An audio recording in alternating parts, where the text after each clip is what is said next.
All right, glad to see everyone here. Glad to see folks out and about.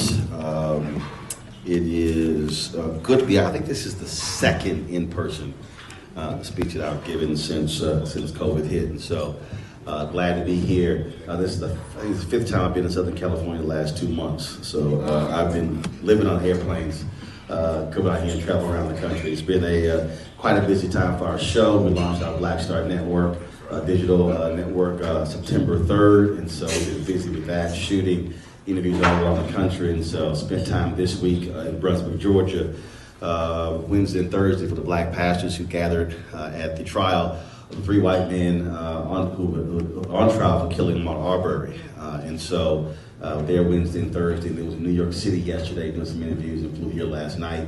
So I was always glad to be among folks who understand what our commitment is and what we're trying to do. And so glad to see all of you here, folks who watch the show, who support the show. Thank you so very much. And again, glad to be here because events like this are critically important. And I want to get right into it. But before I do this, I got to go ahead and say this here. Y'all shouted out all the folks with the D9. I know there were some other brothers here who are members of Sigma Pi Phi, who are Archons. So shout out to, raise your hand if you are. Got one here. Got to shout them out. And then, of course, I don't know how a Kappa sat next to me. Said, what you say, pole mark or something like that, what y'all call it? Man, just call it damn president. Just got calling all the names. Just and he was talking the trash. I had to remind him. I said, without Alpha, y'all just cap aside. And I don't know why. He said, normally it's an Omega who says something stupid to the speaker before they speak. So always the first rule: leave the speaker alone until after. Never see that. You know he wasn't Alpha because that was not a smart move. Talk trash to me before I speak. But it's all good. It's all good. So I appreciate Kappa. Somebody got to work with Alphas. So I appreciate that. But it's all good.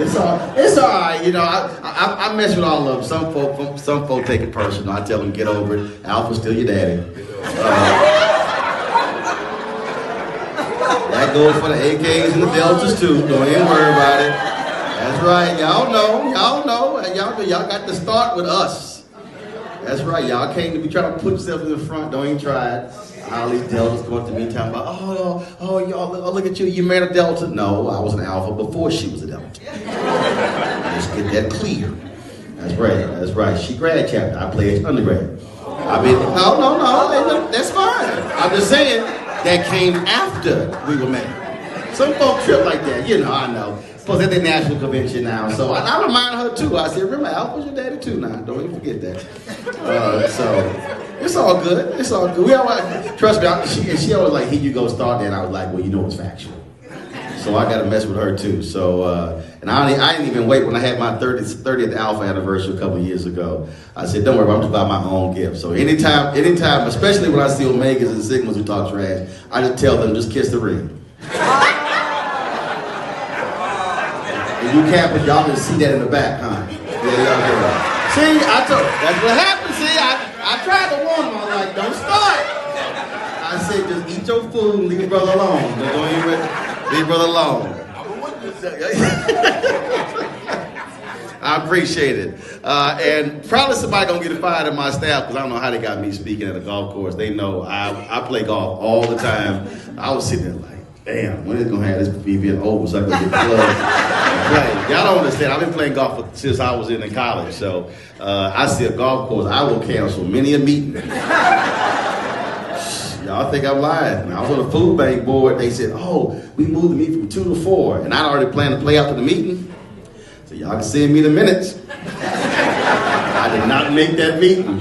I was on a golf course, trust me. You can just give me 30 minutes heads up. That's all I need. You ain't got to call me 2 weeks in advance. That's how we play.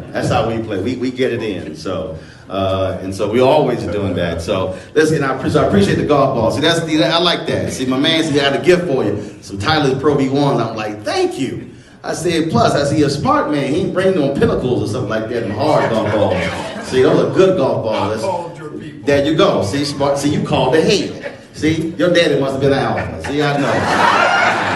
Smart man, smart man, smart man, smart man. All right, folks, let's get right to it. I was, as you were talking beforehand, as folks were coming in, and obviously this is about grassroots politics, and I was contemplating how to title it. Because anytime you talk to this many black people, you figure most of them go to church. Maybe. Some of y'all looking like, uh-oh. COVID has bailed a whole bunch of y'all out, but y'all now can go to church online. Y'all like, woo! Bedside Baptist is no longer a bad phrase. Look at y'all. Y'all in the back like, we ain't going back ever, see? That's fine. Y'all can go to church online, just send your tithe. Just send your tithe. That's right. Cash App, PayPal, Venmo, Zelle. Send your tithe. Use all of them. So anytime you meet with this many black folks, you got to go ahead and tag your text. Now, the person next to you, they have no idea what tag your text means. That means they do not go to church. Yeah, some of y'all like, what? You know what that was? Tag your text? See, where you from? Here, California. There you go, right there. That's the problem, right there. See? Anybody black in the South, tag your text. What does that mean? Y'all don't know. Nobody from okay, I'm just going ahead. Y'all gonna be on the show come Monday. So typically when the preacher says, now let me tag my text, let me give the title of the sermon. See, y'all in the back. Oh, see, look at y'all. Oh, that's what that means. Oh, okay. See, now when y'all go home to Mississippi, Alabama, y'all like, nah, I know what the preacher talking about. They always said we tag my texts. So let me do this here and title this, Praying Ain't Enough. I see some of y'all about to get real scared right now. I don't know how many politicians you talk to, but people love to say, I'm praying for you. I have covered politics my whole life. And I've heard that phrase, and I keep saying, if politicians will tell you, I appreciate all the prayers, but that will not fund a campaign. Right. You ask any politician, they'll tell you. They'll tell you, people say, oh, I'm praying for you. We got your back. I lit a candle for you. And they sit there like, man, okay, I appreciate that, but that ain't gonna do it. Now, it doesn't mean that we don't believe in the power of prayer. But the reality is, when you are running for office, when you're trying to change something, when you're trying to build something, you literally have to put infrastructure together. You've got to put a team together. You've got to have a plan of action. And there are a lot of people who are great and wonderful people, and they are committed public service, but they have no idea how to win. And when we talk about winning, it requires resources, it requires teams, it requires folks who are now doing social media, who are doing video. It still requires signs and billboards and all of those things that go in line with it. And see, someone in the back like, ooh, thank you. Sound like somebody been through a lot of begging, like, y'all have got to give. And see, we are also stuck in this mindset that, oh, well, I can't afford to give. Well, if all these black celebrities would just give, without realizing that in many places you have spending limits. Yes. That's one.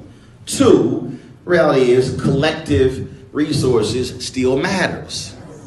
When Bernie Sanders ran for president, average gift was $27. If you look at when President Barack Obama ran for office, there were people who would give, some people were tithing literally $10, $20 a month. Well, over the course of a year, $20 a month is $240 a year. That money simply was adding up. And so you do that times 200 people, then you actually see real numbers. And then people say, well, we want to see change, we want things to happen, but what I always say is you're not going to see anything happen unless you literally elect the very people who can make those things happen.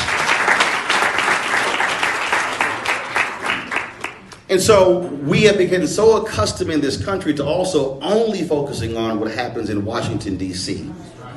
Or if you're in this state, what happens in your state capital, Sacramento, without realizing that nearly every person, not nearly every person is greater impacted by what happens locally. I'm talking about if you really begin to break down politics. I'm talking about in its most basic and simple form. Is what happens just outside of your door.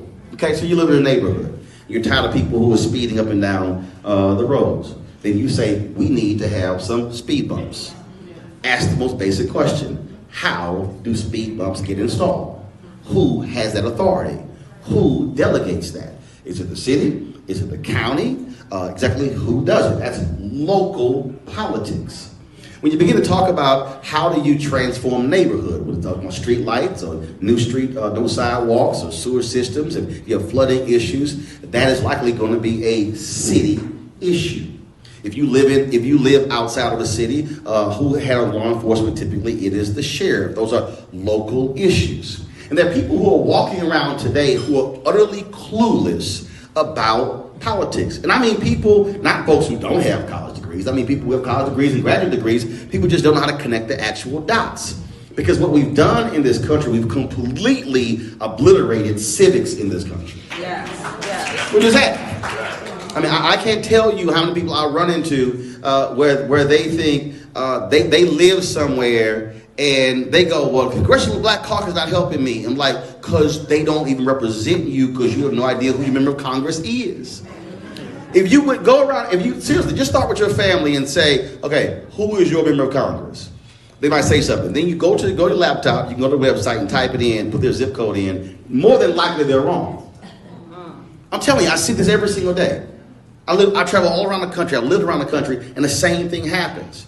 And so when we're talking about how do we change, you can't change something if you have no idea even how it works. And so if we're going to be serious about redefining our politics, then we have to learn what does that actually mean.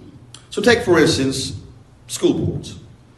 People right now, white folks across America losing a damn mind over a totally BS, made-up, Fox News-driven thing on critical race theory, which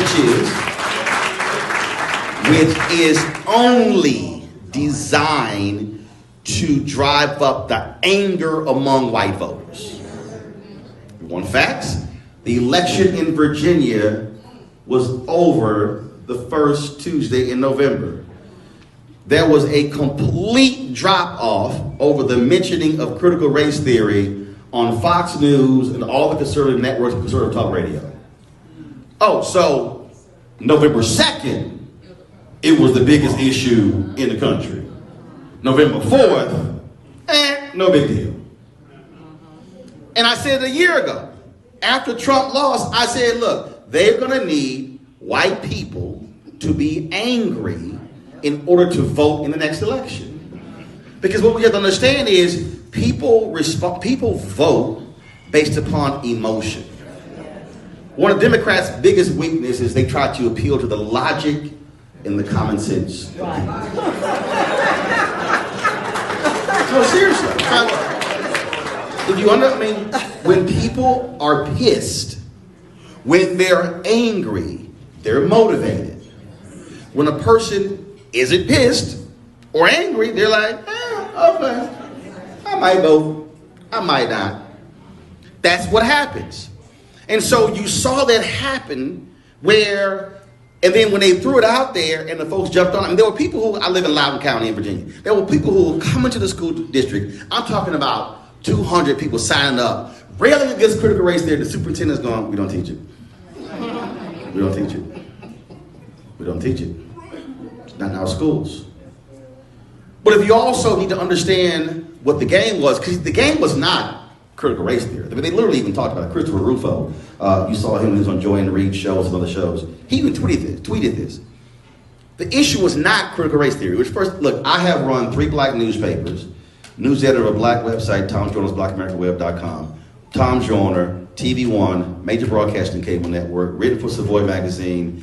This is my now 14th black media experience. In my entire career, I didn't write a damn thing about critical race theory. Now, you ain't gonna find nobody blacker than me who's worked in black-owned media my entire career and had never come across critical race theory until these folks started losing their damn mind last year. And don't know. Because it was only being taught on a very high level in law schools. But that was not the issue. The issue was not critical race theory. The issue is if we could lump anything dealing with race under the critical race theory banner, that would then tick them off. That was the real issue. So when you had DEI, diversity, equity, and inclusion, all coming about after the death of George Floyd, that's what the whole issue was. The issue was the changing demographics of America and what's happening. That was the issue. And so the anger that has been fueling these folks is because the blowback of they do not want to see America being redefined. Why? Because we now actually have a voice. That's what I said today on Tiffany Cross Show in MSNBC. See, oftentimes we are responding to the wrong thing. We're not responding to what someone actually is saying. We are inferring what they said and then reinterpreting it. No, I'm listening to exactly what they say. And so when you hear the phrases, we're losing our way of life, you have to stop and go, what exactly do you mean by your way of life? All of the drama with Colin Kaepernick taking a knee. You see, people were not listening properly. This is not what it means to be American. Actually, it is. Because you can't condemn somebody for kneeling because he was protesting when it's literally the First Amendment. What more American than the First Amendment? Now you got all these crazies out here who love the Second Amendment. But you can't get to the second until you walk past the first. So y'all want to leapfrog the first, get to the second. But see, when you hear our values are changing, you have to listen to what politicians are saying, what people are saying when they say our values are changing. No, what they're actually saying is how America has been defined since its existence has been defined through the prism of largely white men. And so now we are not happy that the rest of y'all get a say. I'm telling you, if you listen to the language, you hear it, you hear the language. California just decided, the school, to say, we're getting rid of the testing. Already, folks, this is their way to get around the ending of affirmative action. No, it's because it doesn't work.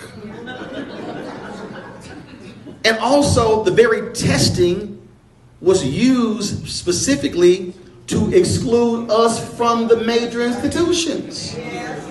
A couple years ago, they uncovered where the president of the University of Texas gave a speech to alumni in Houston, and they were all up in arms after Brown was Board of Education. He said, chill, we got this. We're going to put in standardized testing. And they're not going to be able to pass. He said, so y'all relax. And that's exactly what happened. And so what you have to understand that we're now seeing is, you're seeing the game, the political game that's being played. And what's happening is folk are getting so caught up in somebody else's game that they begin to drive on their own. So people asking me, they're like, well, you should have that guy Rufo on your show. I'm like, no. They're like, why? I said, because that's exactly what he wants. See, this is what they do. And Stephen Bannon actually said it. Over here, they talk about stuff. Then they like, okay, we're going to make this a thing. So then we're going to talk about it and build it up. And then we're going to attack over here why aren't y'all discussing this thing? And most liberals, especially white liberals, and I'm gonna break that down, go, oh my God, they're calling us anti-conservative. So what do? They then start talking about the thing that they said they were not talking about. So they then go, gotcha. We now have you talking about the thing that we created that was never a thing, and now it's now part of the mainstream. I literally saw it. I was like, I don't know why y'all keep, I'm like, y'all falling for the okie dokie, y'all go. And so the New York, all these people, no. We need to explain to them exactly what it is. I'm like, no, actually you don't, because they don't give a damn what it actually is. They want you talking about the very thing, because now they are determining what your content is. So if they can now drive your storyboarding, your narrative, they win. Rufo had no problem when he went on Joanne Reed's show because he won. He's like, I got you talking about my issue that was never an issue. That's the political game that's being played.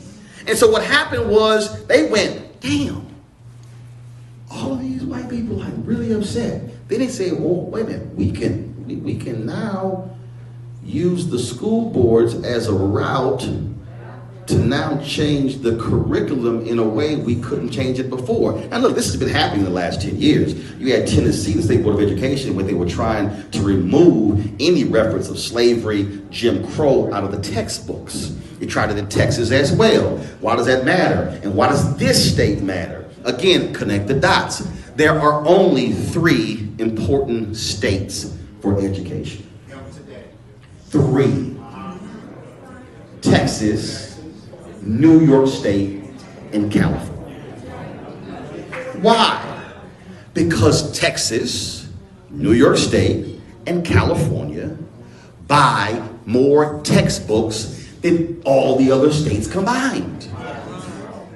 So when Texas, New York State, and California, if they can change the textbooks in one of those states, they literally are changing the textbooks in multiple states.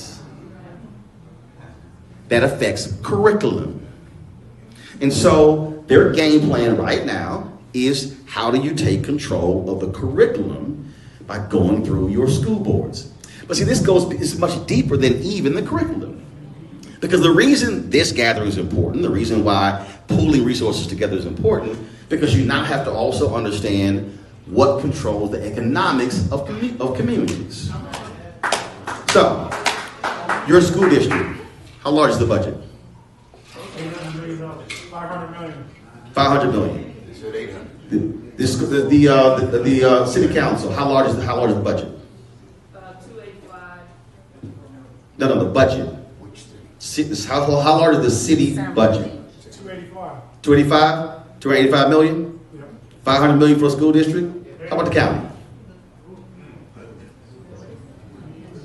What, billion? Okay, let's say billion. That's 1.7 billion. Those $4 billion for county. 4 billion. Got it. 4 billion, 500 million, 200 and some odd million. Got it. It's 4.7 billion. Now ask the question, school board, how many bond initiatives have you had? School construction. Who has what contracts? Who controls the textbook contracts, the software contracts, janitorial contracts, the software contracts? No, not the teachers. No, I'm talking about contracts. I'm talking about the contracts, which is the money. So when you control the school district, when you control the board, you control the money. You now control who gets the money. You now control how the policies are written in terms of who you favor. Now you have people who go, oh, okay, fine, we don't want to use affirmative action. Okay, fine, we're going to change the rules, we're going to say we're going to give preference to businesses that reside within this zone. Well, if most of our businesses reside in this zone, then we then get a leg up on contracts. When you control the board, you can change the policy. If you look at most school districts around the country, the number of people who vote in school districts are lower than any other election, any other campaign. They're lower than city, because the attention that we pay more attention to presidential because it's national. It's all the media.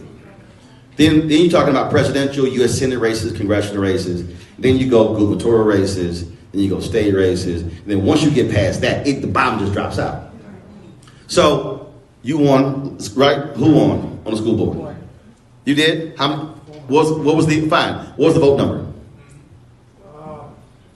When I won, it's my, Oh, you had about 15,000 that particular year. yeah, A 15,000. little over 15,000. Okay. So how many people on the school board? 5, 5. Means 3 is the majority. yes. That means take over the school board. Let's just say 45,000 votes.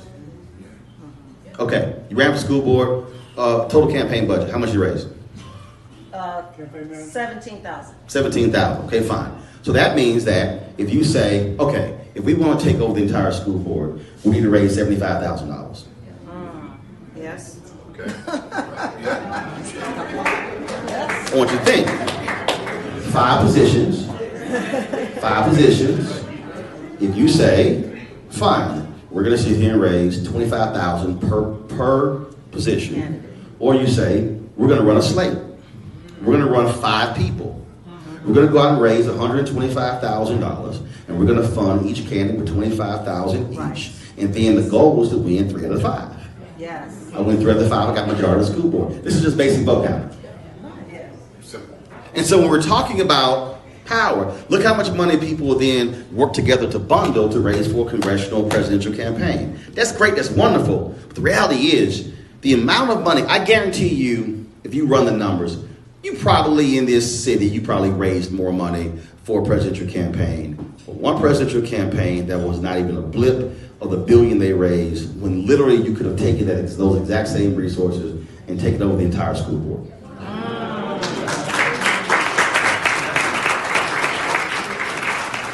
That's why this matters. Now take the exact same formula and now go to the city. Yes. You then go, okay, how many people on the school city council? Are they single member districts? Are they citywide? And then it's a question of, okay, fine, single member districts, okay, who lives in what district? How do we target that particular person? Most people, and then what you also do is, you'll be smart enough to go to people and say, look, you can't have 5, 6 damn people running because you're going to guarantee the incumbent is going to be able to win. You got to be able to consolidate power to have leverage when it comes to the resources. And so you might be sitting in here and you might be sitting here and say, oh man, the outset, she said this even raised $20,000. Okay, but just think about that. That literally can fund one candidate alone for a school board. Right. Now you begin to say, okay, hold up. So now let's rethink how we're doing this. But again, match how much you're raising to also what you now control by being able to change policy. You have to then go in and break down the numbers. See, one of the greatest mistakes that many African Americans make is we approach politics from the perspective of we want to focus. And I'll throw it out there. What would you say are the top 3 issues in the city? Throw it out. Pollution. Roads. Pollution, water, roads, homelessness. No. Right. It's economics. No. Did you follow what I'm saying? Talk to him. No. It's economics. Every single thing you just said is determined by who controls access to the dollars. Right. So what happens is we, too often, many African Americans across the country, we approach politics as the most important thing facing our community is education, is money, it's mass incarceration, money. Oh, is that? No, money. It literally resources. Because everything that you just named has to be funded.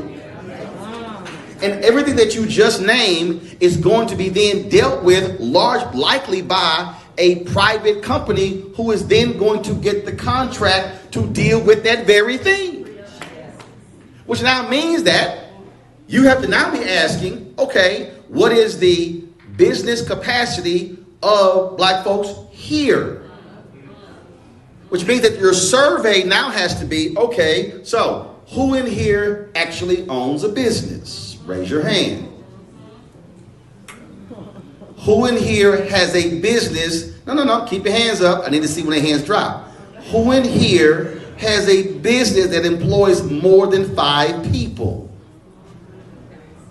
Keep your hands up. Who in here employs a business with more than 10 people? Who in here has more than 20? Who in here has more than 25? There are 2 hands up. They work for the same company.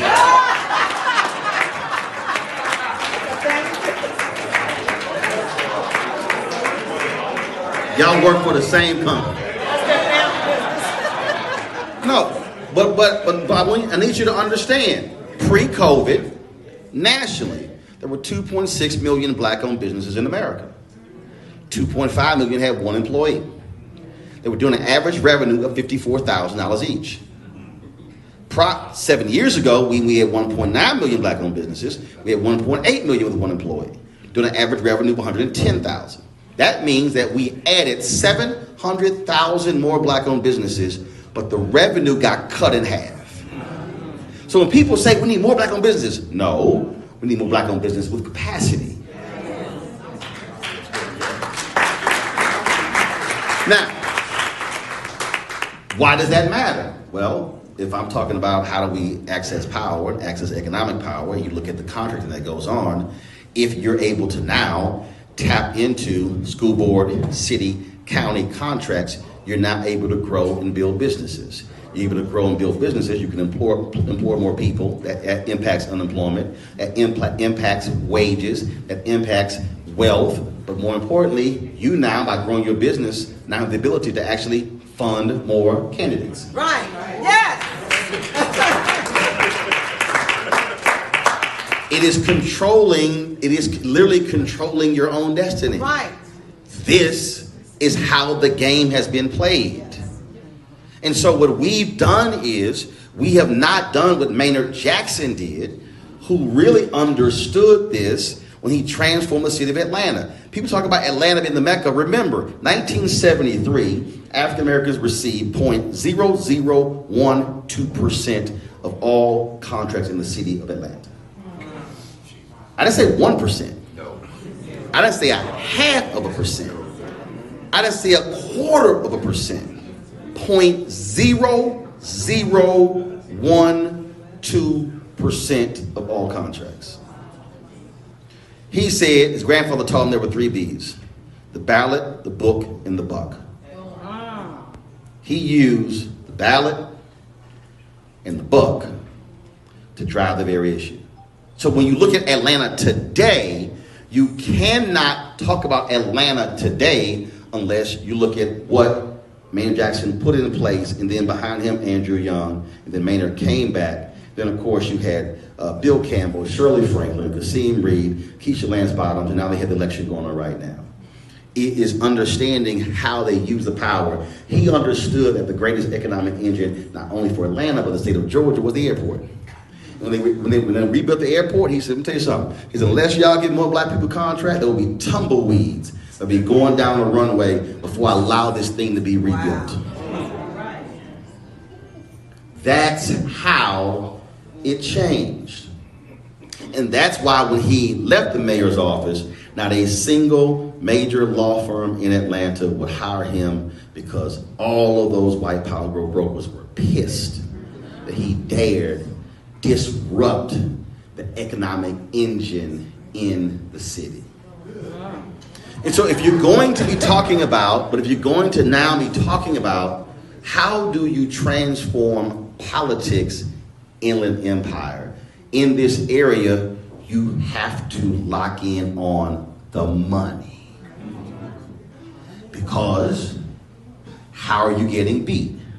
The money. The candidates with a war chest. Yep.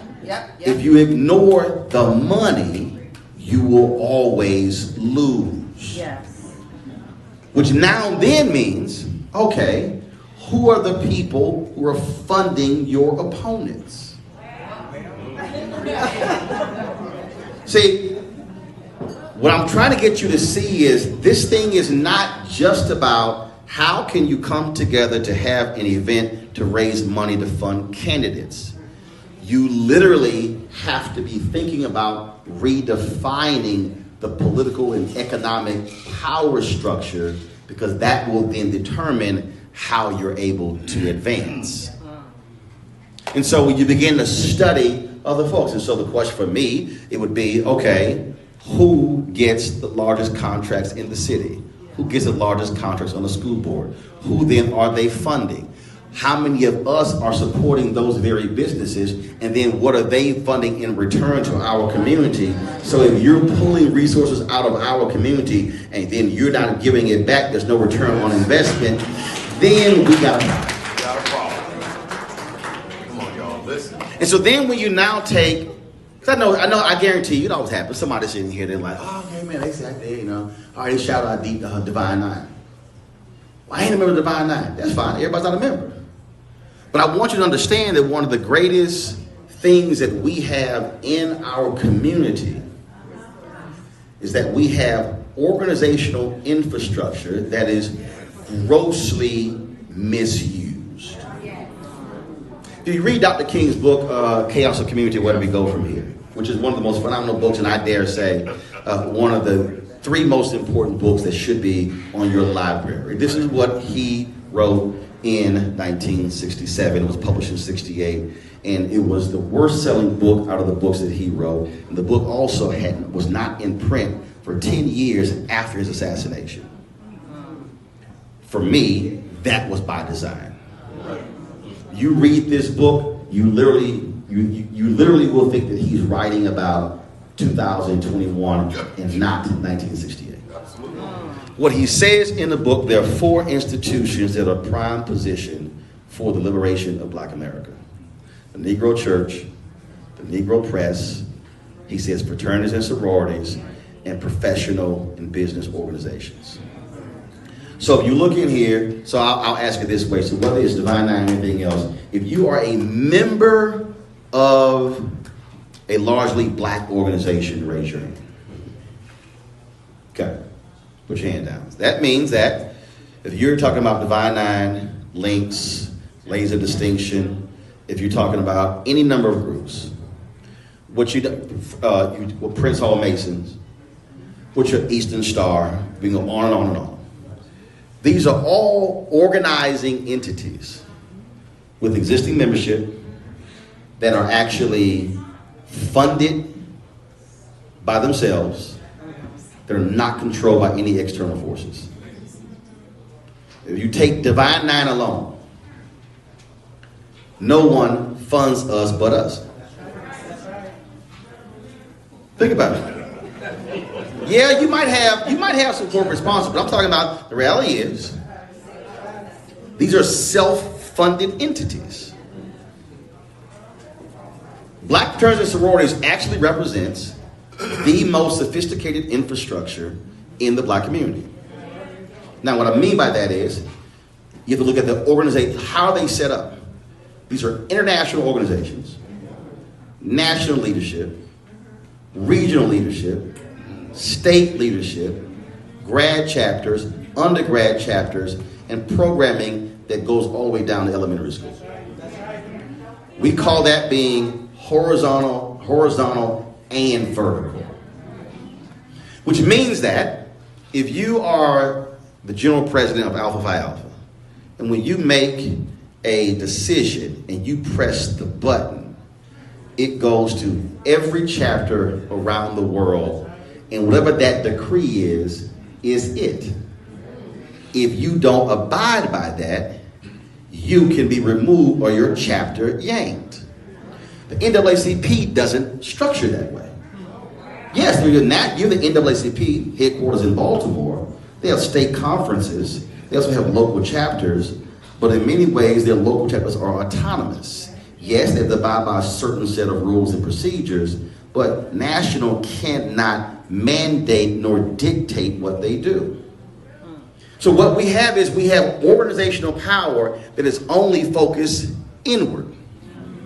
I've said this to all of them. I gave the Brotherhood speech at the Alpha Convention 3 years ago in Baltimore. I said this to the Deltas, to the AKAs. We spend enormous amount of time and resources on bullshit.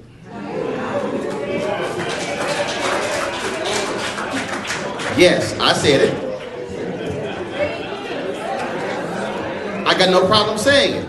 Because when you're only, follow me here, when you're only talking about what's happening inside of our walls versus what's happening out there, then what's going on? Okay, I'll give you this way. Just so to understand. Again, how you use economic power. How often does school board meet? Once a month. Once a month. When? Wednesday. School board meets on a Wednesday. Okay? Once a month, right? Twice a month. Districts are twice. Okay, twice a month. Okay. You got, I'm just going to take Divine 9. Again, I'm trying to walk you through how you use power. Divine 9 organizations meet twice a month. That's it? I think that. Okay, let's just say twice a month, fine. That means you should have one fraternity, one sorority that says we will be attending school board meeting this month. The commitment is not every month. Because hell, you got 9. It's 9. Which two gonna have, who's gonna have December? So they don't meet in December, fine. Who's going to January? Got it. Who's in February? Who's in March? Who's in April? Who's in May? So now all of a sudden, you get a school board meeting. They look up, who the hell these 20 people in black and gold? Who the hell these 50 women in pink and green? And then next month, they like, who the hell these 50, 60 women in red and white? Hold up. Who these people in blue and white? Hold up. Who these people in purple and gold? And who these people in, wait a minute, hold up. Now they sitting here like, do y'all know who these people are? Now, what does that now do for the black community? The black community now is saying, who the hell are these people in the black and gold? Because if we really want to be honest with ourselves, if we want to be honest, it's a whole bunch of our folk ain't never seen us. Because, now see, I know I'm stepping on toes. Because see, folks like, no, we are this program. No, that's inward. I'm talking about how are we leveraging our infrastructure externally. I'm talking about how do we use it to begin to say, yes, we're going to be funding this. Now see, here's the key. This is where Divine 9 get all screwed up. Folk go, oh yeah, but we can't impact our 501c3 status. No, first of all, the law says you cannot endorse candidates. It does not mean you cannot endorse policies.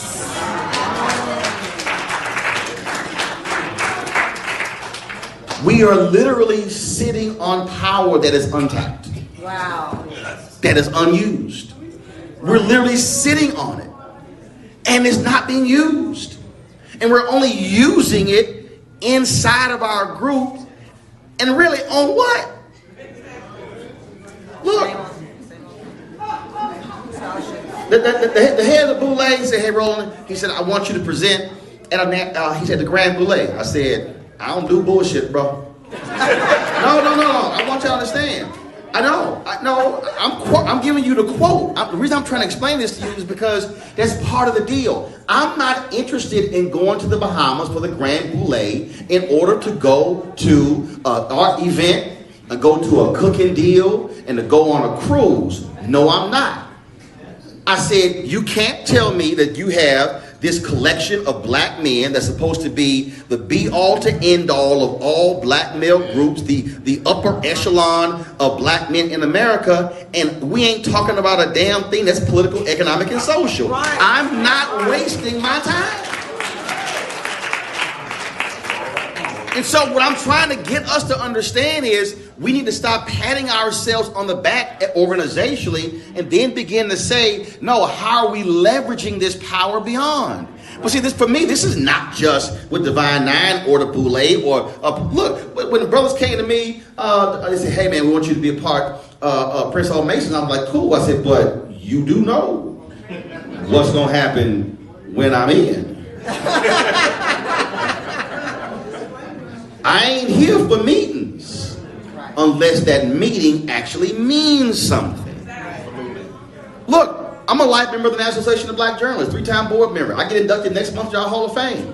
When I got on the board, I told them I'm not here for games. I said if we're going to use our power as the world's largest minority journalism organization, I said then we're going to do that. So when we met with corporations, I said I walked in like we about to meet, and I had to deal with some of our people who kind of like, yo, Roland, I think you're a little radical with it. I said, yo, I'm not here to be cute. When I sit at the table of power, I need them to understand I'm not playing.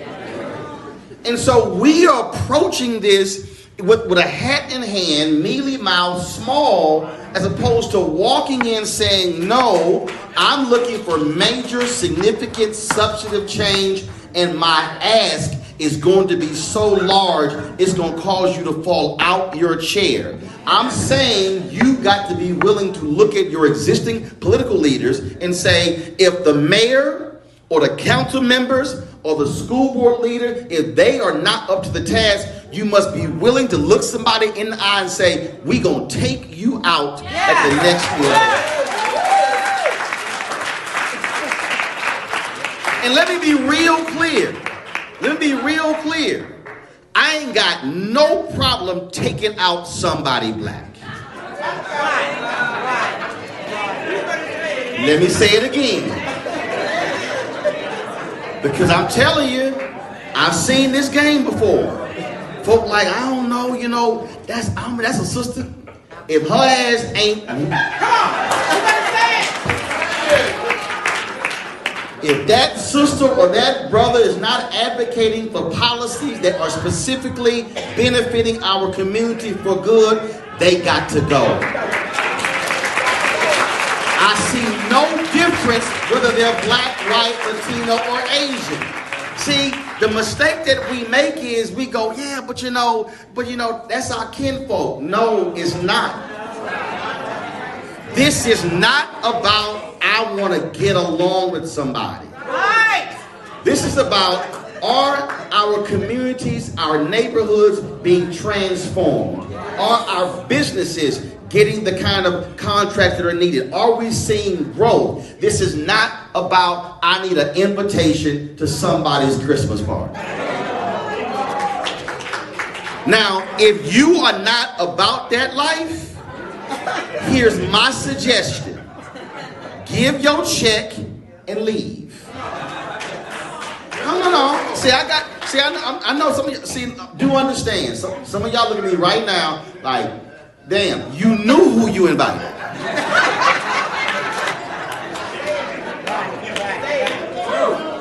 But the reason many of our communities are in the condition that they are in is because too many of us have been satisfied with status quo. I operate by that scene in the movie Malcolm X when Denzel went to the jail and Brother Johnson had been beaten by the police, and then he said, call the ambulance, and then they called the ambulance, and then the white cop came up to Denzel and he said, okay, he said, you came and got what you want, y'all can go, and he said, no, I'm not satisfied. And there are far too many of us in nice, cute positions with our nice salaries, driving our very nice cars, wearing our nice suits with nice titles, who are satisfied, yet we have not seen the kind of change when necessary. Do understand, I don't get invited to a bunch of the fun stuff with President Obama. Why? Because I was on his behind when he was president. Because see, I wasn't just happy to see a black first family. Too many black folks stayed at the inauguration parade all 8 years. Everybody else left. Everybody else was asking for stuff. I had black people around America saying, no, dog, we can't no, we really can't ask him for stuff because, you know, if we do that, the white folks gonna get mad. He might not win the second term. And I was like, so hold up. You ain't asking for something for somebody white you ain't never met who might do something 3 years from now? I said, you crazy. And people were like, man, but no, man, but you really can't, we really shouldn't push that hard. I said, no. See, the thing is, we got so wrapped up in him being the first black president, we forgot he was the 44th. I can't ask the previous 43 for stuff and not ask the 44th. So I don't care if you a black governor or county leader or mayor or council member or school board leader. I have a full expectation that you are going to deliver because everybody else is demanding return on investment. The point of raising money to get somebody elected is for there to be a return on investment. And so that has to be our mindset, and we can't be afraid to make these demands. And so leaving here, you now really got to make an even more critical decision.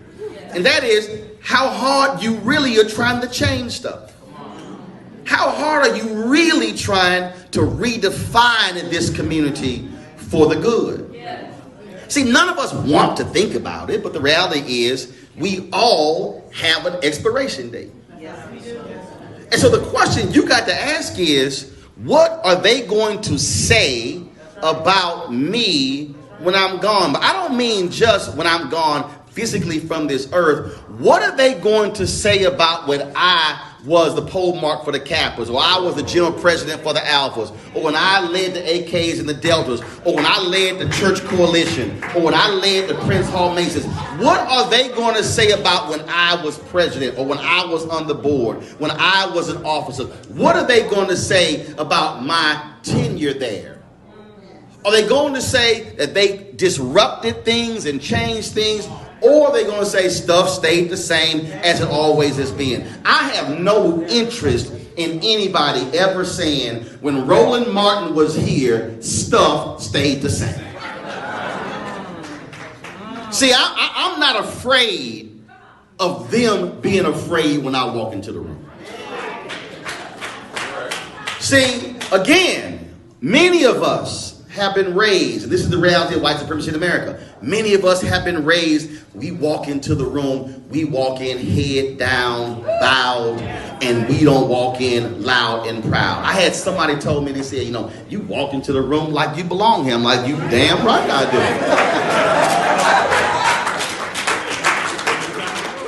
When I walk into a room, I want you to feel the presence.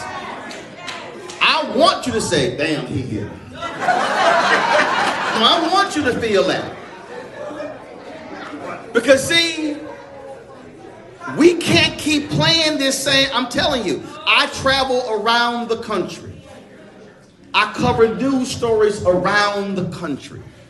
And what I see are too many of us who are so happy and excited just to be. That we look back and then stuff look the same. That simply cannot be the case. I'm not interested in people giving me no proclamations, keys to the city. I don't care about no resolutions. I mean, you can keep all that stuff. I want to know, does the city, the school district, does the county look different than it did before? And look, I'm telling you, I ain't afraid to hit nobody. If my mama and daddy was running something and I felt it was raggedy, mama and daddy would have a problem. I don't. We've got to have more people who don't give a damn about somebody else's opinion of them. In the history of Black America, you cannot show me people that redefine America who were nice and everybody got along with them. Even other black people. 1959, Roy Wilkins, head of the NAACP, called Dr. King a radical. The head of the NAACP said he a radical. King was like, appreciate that.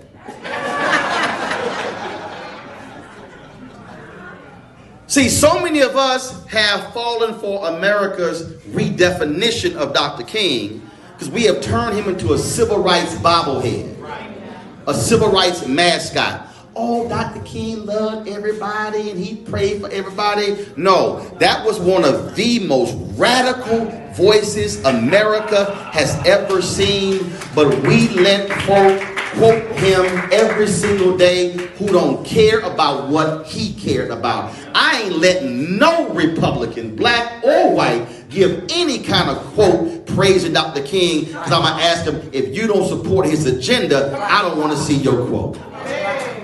If you don't care about the poor, if you don't care about the disenfranchised, if you don't care about the downtrodden or the depressed, if you are unwilling to deal with the economic realities in cities, then I don't want to see your praise. Which also, I tell, look, I've done a lot of MLK events, and I've told many of the politicians, y'all can excuse yourself for sitting here praising the King if you voting against him when you at the meeting.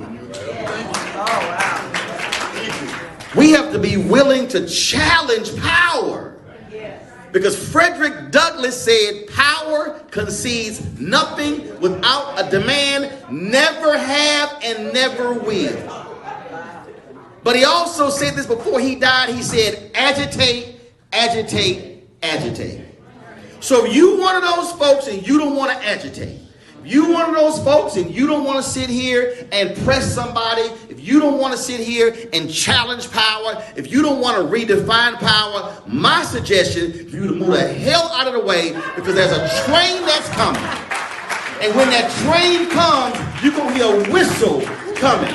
And you can hear that whistle from a long, my dad worked for Amtrak. You can hear that whistle from a long distance. The whistle, they don't sound the whistle when they right on you. They let you know, train's coming. Train's coming. Get your bags ready. Because when we pull up, we're not going to be here for long. And so there's some folk here in this city, in this county, in this state that are unwilling to move out the way. Tell them two things going to happen. Either you move for us to move forward or you're going to get run the hell over.